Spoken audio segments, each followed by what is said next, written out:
Dengan menggunakan kendaraan box sebanyak 7.730 vial vaksin Rabu siang tiba di kantor Dinas Kesehatan Kabupaten Bogor. Berbeda dengan vaksin tahap pertama yang single dose, di mana setiap vial untuk 1 orang. Untuk tahap kedua yang multi dose, di mana setiap pemakaian 1 ampul untuk 9 orang. Rencananya pelaksanaan vaksin sendiri akan dilakukan pada bulan Maret mendatang dengan sasaran tenaga kesehatan dan pelayan publik, seperti TNI, Polri, dan Satpol PP yang berinteraksi langsung dengan masyarakat. Jualan tahap kedua yaitu pelayan publik. Nah, pelayan publik ini karena vaksin yang datang itu 7.730. Jadi ini adalah berbeda dengan vaksin yang pertama datang. Yang pertama datang itu single dose.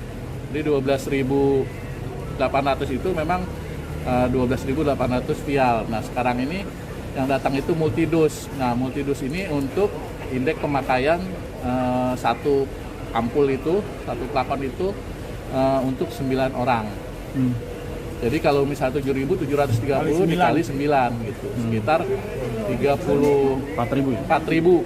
Nah, 34.000 untuk sasaran 34.000 kita sudah buat time schedule tadi, timeline bahwa yang 4.000 akan kita untuk ngasalkan nakes yang sisa, dan yang 30.000 ini kita akan berikan kepada vaksinasi pelayanan publik tahap kedua, yang utama adalah TNI, Polri, dan Satpol PP, karena beliaulah yang melakukan interaksi langsung dengan masyarakat.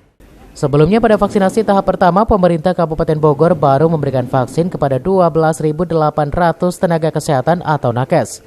Dari Cibinong, Kabupaten Bogor, Edi Junaidi melaporkan.